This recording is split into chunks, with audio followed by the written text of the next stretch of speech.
안녕하세요. 사연을 시작하기에 앞서 구독과 좋아요 부탁드려요. 감사합니다. 사연 시작해 볼게요. 저는 3년 전 남편과 결혼했어요. 연애할 때는 정말 좋은 사람이라고 생각했죠. 다정하고 유머도 있고 무엇보다 저를 배려해 주는 것처럼 보였으니까요. 양가 부모님도 우리 결혼을 축복해 주셨고, 특히 시어머니는 처음 만났을 때부터 절 무척 예뻐하셨어요. 시어머니는 정말 좋으신 분이었어요. 예비 며느리인 저를 대할 때도 항상 따뜻하게 대해주셨고, 결혼 준비 과정에서도 제 의견을 많이 존중해 주셨죠. 반면 시아버지는 전형적인 가부장적 스타일이셨어요. 말수가 적으시고 집안의 모든 결정은 본인이 내리시는 분위기였죠. 하지만 저한테 직접적으로 뭐라고 하시는 일은 없었기에 크게 신경 쓰지 않았어요. 저희 친정 부모님은 제가 어릴 때부터 장사를 하셨어요. 동네에서 식당을 운영하셨는데 정말 오랫동안 열심히 일하셨죠. 아침부터 밤늦게까지 일하시는 모습을 보며 자랐어요. 다행히 장사가 잘 되는 편이었고, 부모님은 저를 키우시면서도 틈틈이 노후 대비를 하셨어요. 그중 하나가 아파트 하나를 사두신 거였죠. 결혼이 확정되었을 때 부모님께서 그 아파트를 저희 신혼집으로 내어주셨어요. 구축 아파트라 오래되긴 했지만 위치가 좋았고 평수도 괜찮았어요. 부모님은 거기서 멈추지 않으시고 인테리어까지 싹 다 새로 해주셨어요. 남편도 정말 좋아했어요. 시댁에서도 마찬가지였어요. 시어머니께서는 사돈댁에서 신혼집까지 마련해 주시니 자기네도 뭔가 해야 한다면서 집안, 가전제품과 가구를 모두 새로 장만해 주셨어요. 거기다 차도 새 차로 바꿔주셨어요. 양가 모두 넉넉한 편이라 결혼 준비 과정에서 큰 어려움은 없었어요. 양가에서 서로 배려하면서 지원을 아끼지 않으셨죠. 저는 정말 운이 좋다고 생각했어요. 사랑하는 사람과 결혼하는데 양가 부모님의 축복과 지원까지 받으니 앞으로의 결혼 생활이 행복할 거라고 확신했죠. 하지만 결혼하고 함께 살기 시작하면서 남편의 다른 면들이 보이기 시작했어요. 연애할 때는 몰랐던 모습들이었죠. 남편도 시아버지처럼 좀 가부장적인 성향이 있었어요. 집안일에는 손 하나 까딱하지 않았어요. 저희는 맞벌이였어요. 저도 남편만큼은 아니지만 나름 괜찮은 직장을 다녔고, 매일 아침 일찍 일어나 출근 준비를 하고 저녁에 퇴근했죠.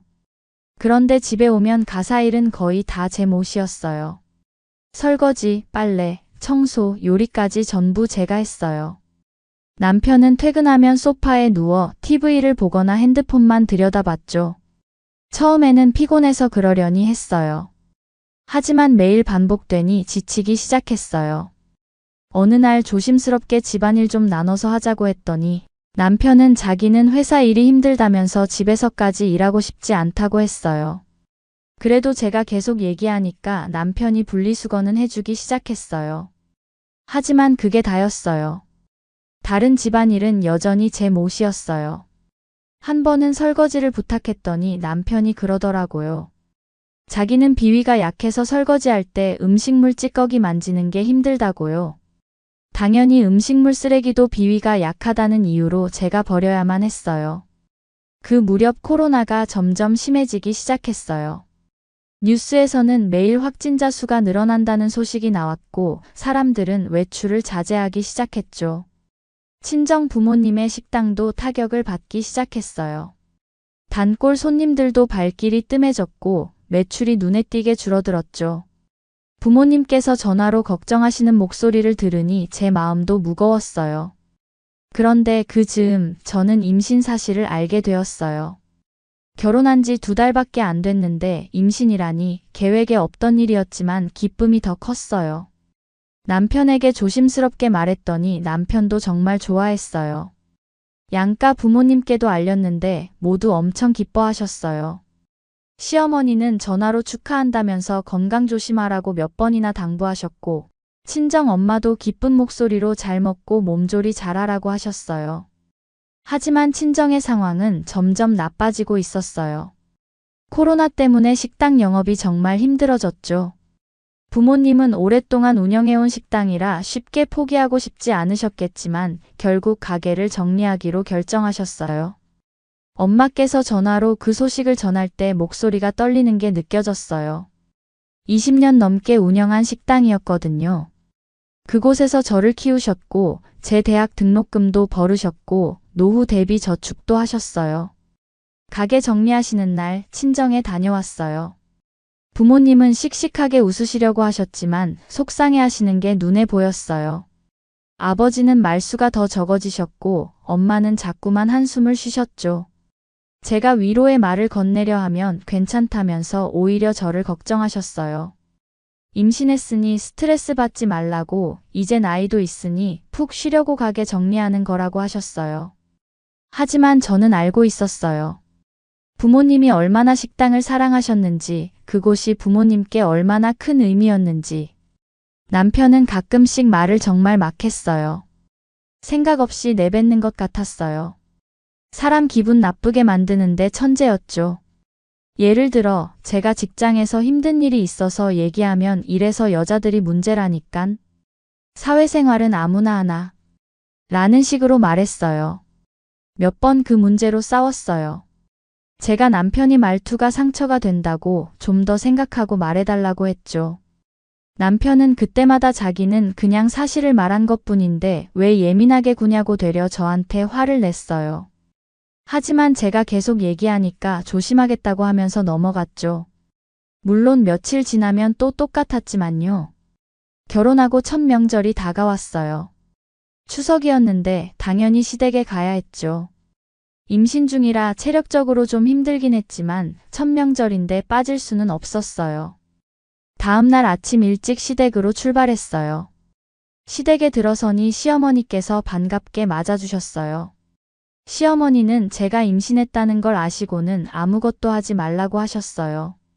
그냥 편하게 앉아서 쉬라고 하셨죠. 시누이도 있었어요. 남편보다 4살 많은데 이혼하고 시댁에서 지내고 있었거든요.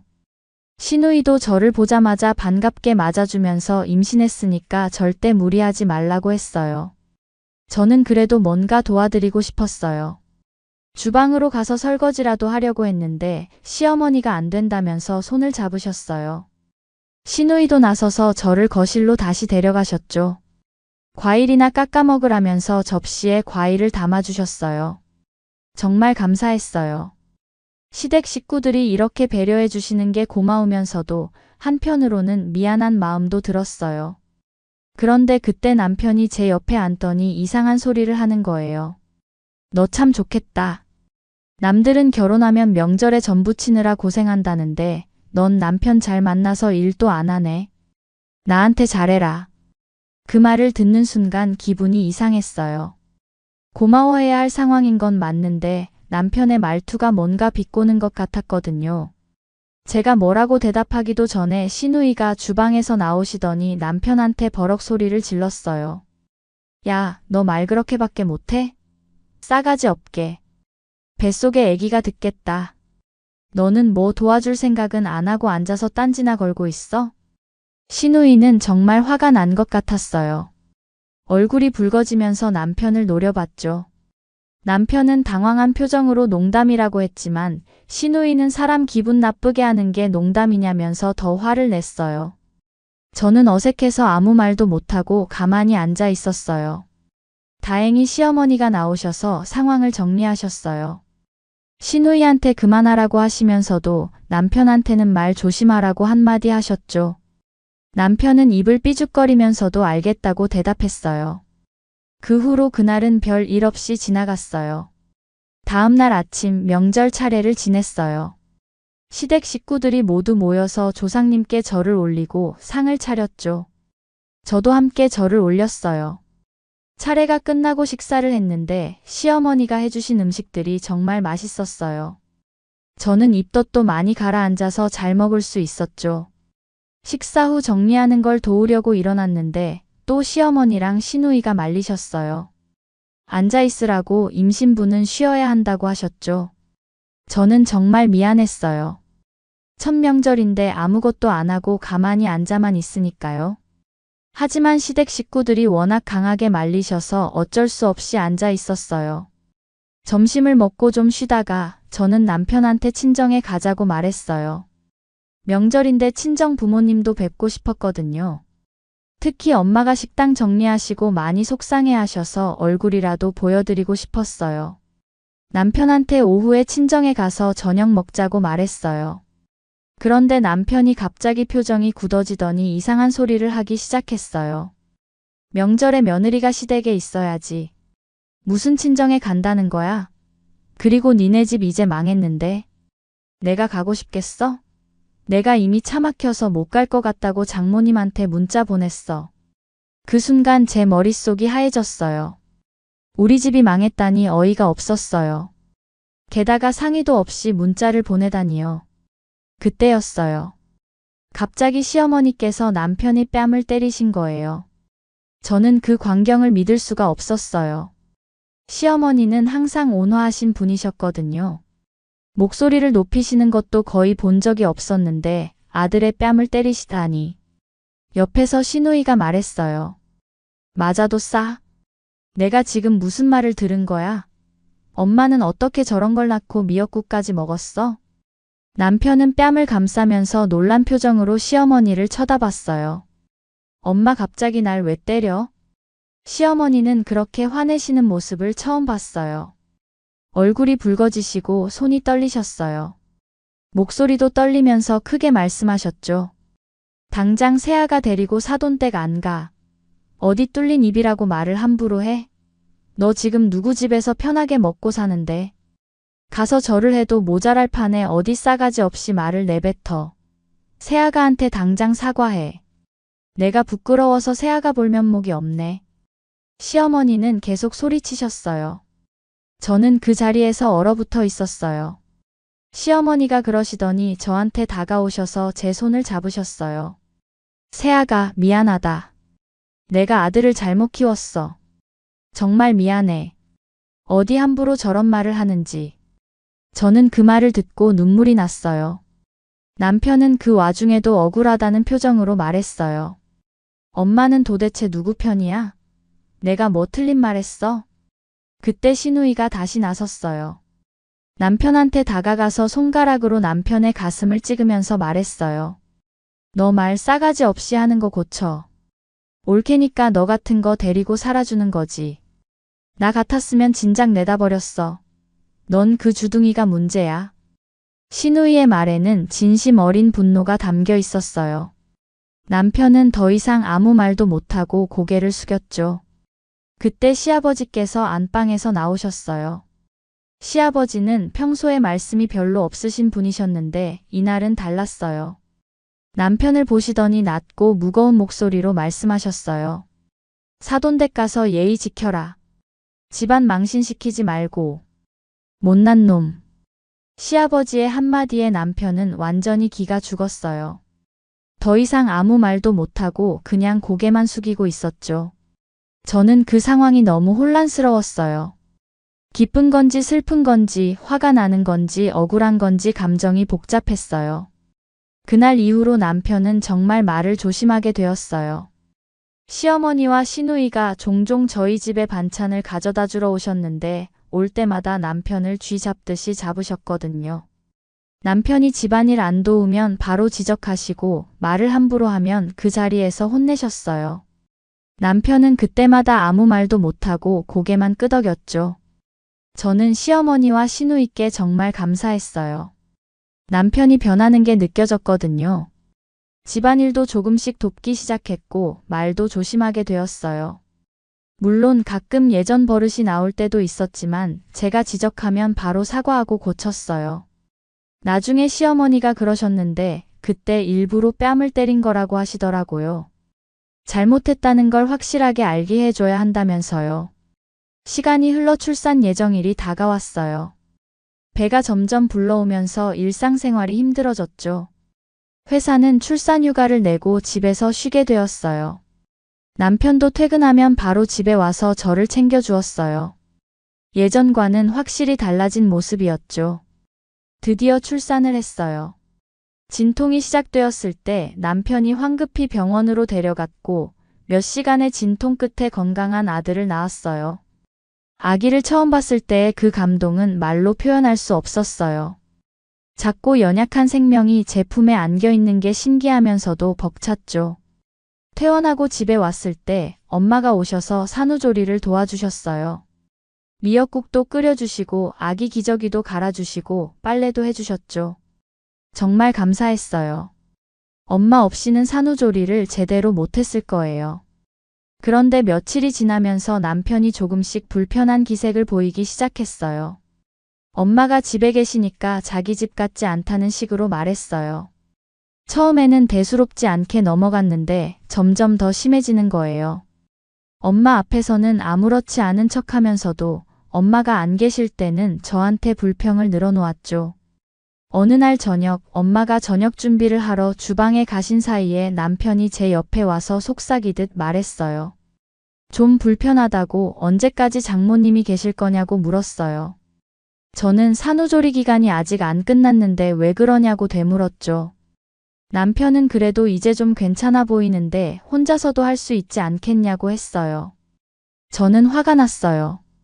엄마가 얼마나 고생하시면서 저를 돌봐주시는데 그걸 고맙게 생각하지는 못할 망정 불편하다니.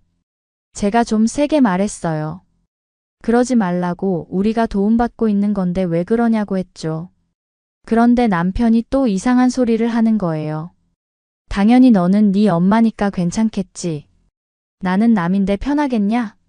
이 정도면 산후조리 다 한 거 아니야? 그 말을 듣는 순간 머리끝까지 화가 났어요. 엄마를 남이라고? 우리를 이렇게 도와주시는 엄마를 남이라고 표현하다니. 저는 그게 무슨 말이냐고, 엄마가 지금 얼마나 애쓰시는데 그런 식으로 생각하냐고요. 그런데 저희 말을 엄마가 다 들으신 거예요. 엄마가 주방에서 나오시는데 표정이 굳어져 있었어요. 제 가슴이 철렁 내려앉았죠. 엄마는 조용히 말씀하셨어요. 자네한테는 내가 남이었나? 섭섭하네. 나는 자네도 이제 내 자식이라고 생각해서 집도 해준 건데 난 불편한 남이니 이만 가겠네. 엄마의 목소리에는 깊은 실망이 담겨 있었어요. 저는 엄마를 붙잡으면서 가지 말라고 남편이 잘못 말한 거라고 했지만 엄마는 고개를 저으셨어요. 괜찮다고 집에 가서 쉬고 싶다고 하셨어요. 남편은 당황한 표정으로 조심히 가세요 하는 거예요. 눈치도 없는 등신이었죠. 거기서 조심히 가라는 게 말이 되나요? 당장 죄송하다고 해야지. 엄마는 짐을 싸서 집을 나가셨어요. 저는 엄마를 배웅하면서 울었어요. 엄마는 괜찮다면서 저를 다독여 주셨지만 눈빛에는 서운함이 가득했어요. 엄마가 가신 후 저는 남편과 대판 싸웠어요. 어떻게 그런 말을 할 수 있냐고, 엄마가 우리한테 얼마나 잘해주셨는데 남이라고 표현할 수 있냐고 소리쳤죠. 남편은 자기도 그럴 의도는 아니었다고, 그냥 좀 불편해서 그랬다고 변명했어요. 하지만 저는 용서할 수 없었어요. 너무 속상했어요. 산후조리 기간인데 스트레스를 받아서 그런지 몸도 안 좋아지는 것 같았고 마음도 무너지는 것 같았어요. 결국 저는 시어머니한테 전화를 했어요. 울면서 상황을 설명했죠. 시어머니는 전화를 받자마자 지금 당장 가겠다고 하셨어요. 그리고 1시간도 안 돼서 시어머니와 시누이가 우리 집에 도착하셨어요. 시어머니는 들어오시자마자 남편을 쳐다보시더니 한숨을 크게 쉬셨어요. 시누이는 그 사이에 제 방으로 들어가서 제 옷가지들과 아기 물건들을 싸기 시작했어요. 저는 무슨 일이냐고 물었는데 시누이는 올케는 시댁으로 가는 거라고, 여기서 저런 놈이랑 같이 있으면 산후조리 제대로 못한다고 했어요. 시어머니는 남편을 앉혀놓고 말씀하셨어요. 당장 사돈댁 가서 빌어. 그러기 전에 네 새끼 볼 생각하지 마라. 그리고 남이 해준 이 집에서 왜 버티고 있어? 당장 이 집에서도 나가고 내 집에도 올 생각하지 마라. 사돈댁 가서 확실히 풀어드리고 용서받으면 그때 얘기하자. 시누이도 남편을 보면서 한마디 했어요. 어디서 이런 모자란 새끼가 결혼을 했을까? 남편은 완전히 기가 죽어서 아무 말도 못했어요. 저는 시어머니께 감사하면서도 미안했어요.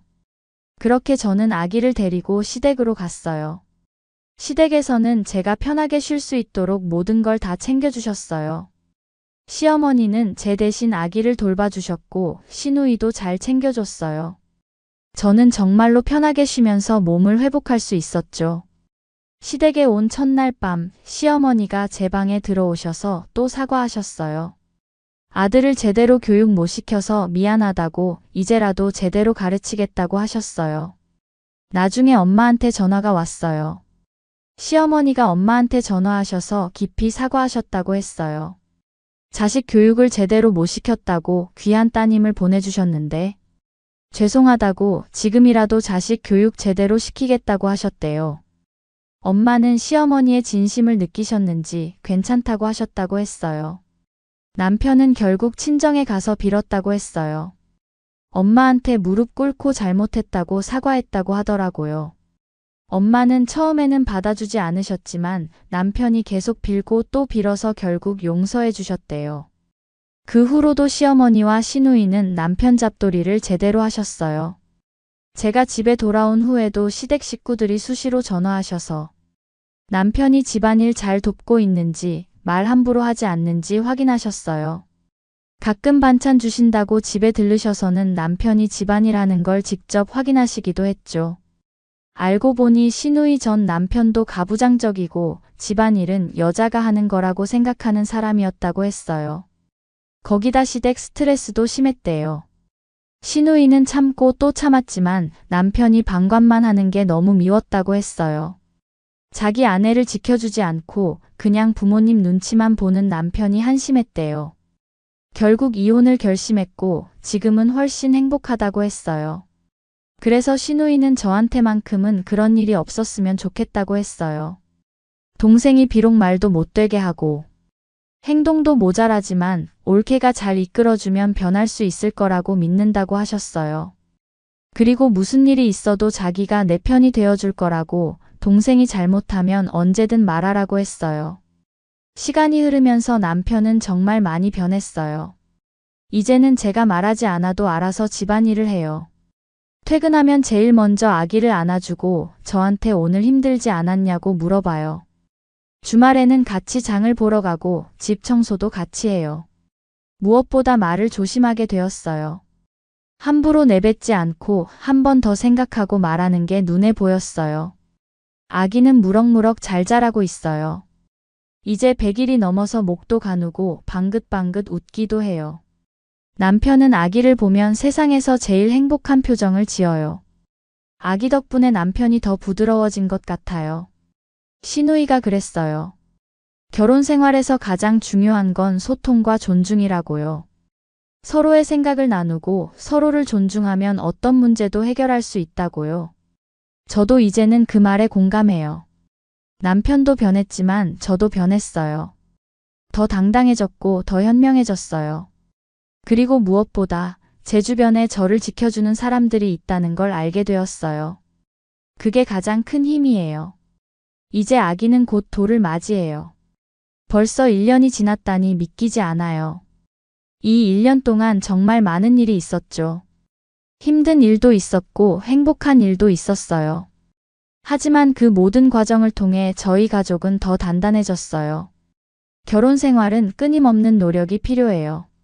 사랑만으로는 부족해요. 서로를 이해하고 배려하고 존중하는 게 필요해요. 그리고 문제가 생겼을 때 피하지 않고 정면으로 마주하는 용기도 필요하죠. 저희는 이제 시작이에요. 앞으로 더 많은 시간을 함께 살아가야 해요. 그 과정에서 또 어떤 문제들이 생길지 모르죠. 하지만 이제는 두렵지 않아요. 함께 해결해 나갈 수 있다는 걸 알았으니까요. 제 긴 이야기를 끝까지 들어주셔서 감사합니다. 구독과 좋아요, 알림 설정까지 잊지 마세요.